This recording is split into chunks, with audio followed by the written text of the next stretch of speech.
As the United Federation of Planets continued to grow by leaps and bounds in the 23rd century, it quickly became apparent the need for a tactically fortified scout class to defend Federation holdings in deep space. And to this end, Starfleet Command would commission the Archer class. But what do we know about this tiny but powerful starship? Well, today we'll find out. Hello and welcome to another episode of Truth or Myth Beta Canon, a Star Trek web series that dives into the history of any given topic using beta canon sources and my own imagination to fill in the gaps. In today's episode, we're taking a look at the Archer class, as seen in the Star Trek Vanguard Novel Series, as well as the FASA RPG module Federation's Starship Recognition Manual, to better understand its place in Star Trek history. As always, because this is a beta canon video, all information relayed should pretty much be taken with a grain of stardust, and only considered a little bit of Star Trek fun. And so, with all that out of the way, let's begin. Starfleet Command was establishing starbases, space stations, and colonies at an alarming rate, and although encouraging the expansion of their territory, the United Federation of Planets was not blinded to the inherent danger that went along with the increase in that territory. Once out of the core systems of the Federation, Starfleet starships and their crews were at the mercy of any number of never-encountered-before phenomena.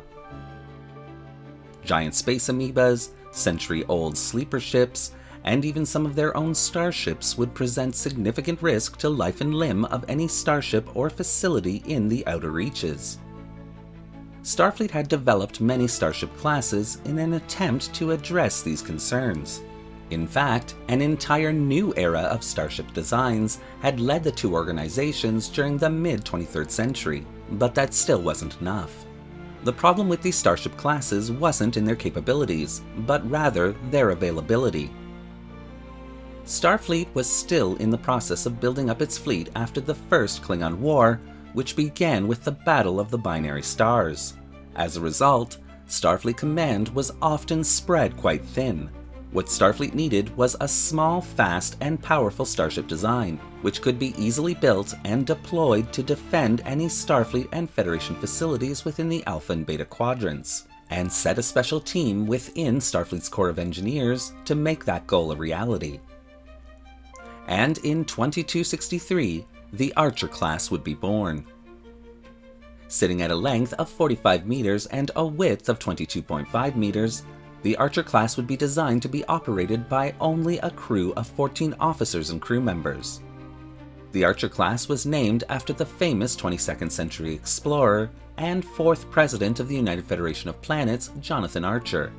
And thanks to developments and breakthroughs in duotronic technology, the Archer class would have a maximum safe cruising speed of warp factor 7 and an emergency maximum speed of warp factor 9.4, all old warp scale of course. This made the Archer class one of the fastest starship classes in the fleet for its time. Specially reconfigured impulse and thruster systems would also give the Archer class extreme maneuverability during combat. This made starships of the class very hard to hit when engaging a target. The Archer class was also capable of atmospheric flight and planetary landings.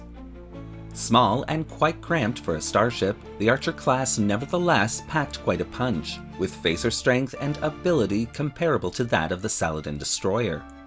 She would also contain a single photon torpedo launcher, although she would only carry 20 torpedoes in her arsenal at a maximum. Shielding for this class was fairly standard for the time, though at impulse speeds, the Archer class could divert the bulk of its warp energy directly into the shield grid, giving this class a marked advantage over most other classes. Again, due to its small size, only the captain and first officers would have their own quarters. The remainder of the class's crew would share 4 single-bed bunk compartments, and these compartments would contain no extra amenities and would be forced to share a single head between them. A display screen where relaxing crew members could watch an extensive library of centuries of film and entertainment was included in each of these compartments. A small mess and rec area would also be included in the class. But again, due to the nature of the class and its mission profile, all food available on board these starships was reconstituted, a complaint made by most who served aboard one. The Archer class also had no turbolift system. Instead, the crew would rely on ladders to travel between decks. The Archer class would contain a small 4-person transporter room, but had no shuttle bay or tractor beam capabilities, and only a very small cargo bay, included only for mission-specific functions or as additional photon torpedo storage. Once launched for its shakedown cruise, the USS Archer would perform admirably, showing its teeth during combat simulations. And by the end of 2263, the class would go into full production, with the intent of assigning at least one of these starships to all Federation and Starfleet facilities throughout the outer sectors. Thanks to its relatively short construction time, the Archer class would have over 200 starships to its name by the latter 2260s, and overall again was performing quite well for its function. There had been a change in Starfleet's deployment of the class, however, as it was felt that one starship assigned to each facility was simply not enough. With the Klingon Empire's continued aggression towards the Federation and the re-emergence of the Romulan Star Empire onto the galactic stage, Starfleet Command began to deploy the Archer class in groups of 3 to these facilities, and this became an effective deterrent to raiding missions by both of the aforementioned Federation enemies. Though outgunned by much larger starships of both of those entities, the maneuverability of the Archer class often gave the upper hand to these little scrapper-style vessels. Because the Archer class was assigned to specific facilities, the crews of these starships would often take up residence on those facilities, as full-time living in such small accommodations proved to be far too difficult. The captain and first officer, however, were expected to reside on board their ship, with the rotation of 2 crew members always remaining on board at any given time. Due to the bond and nature of such a small size of crew, most of the normal formalities of rank and starship hierarchy were dispensed with for this class. Members of the crew typically wore a simple green jumpsuit, without insignia or specialist markings, just a patch bearing the name of the ship on the right shoulder and the crew person's name stitched onto the front left chest flap. Crew members would also often refer to each other by simply their first name, and although Starfleet Command would have preferred a much more regulation-style operation on board this class, it would often overlook these infractions in favor of fostering a mentally healthy crew. With the new technologies developed for the Constitution-class refit program, many felt that the Archer class's days were numbered. However, this spunky little class would see its service continued into the 2280s, before Starfleet Command finally made the decision to decommission the Archer class and replace it with a newer class in the Constitution-class refit style. But even after this decision was made, many of the Archer-class starships would be given to Federation member worlds as part of their planetary defense forces, further extending the class's life into the 24th century.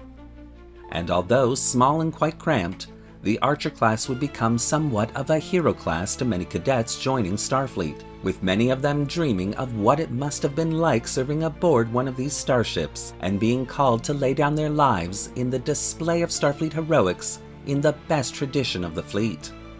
And this fact, above all others, has earned the Archer class its admirable place in Starfleet history. Thank you for watching today's episode of Truth or Myth Beta Canon. What do you think of the Archer class and the historical narrative that I've created here? Do you want to see more videos like this one? Well, leave your comments in the section below. And don't forget to like the video and subscribe to the channel, hitting that little bell icon so you won't miss a single video we release. Want to help the channel fight off a squad of Romulan birds of prey? Then consider becoming a channel member subscriber or channel patron. Both a major help that allows this channel to purchase resources and 3D models to keep it going. The link to both memberships is in the description below. Thanks again for watching. Live long and prosper.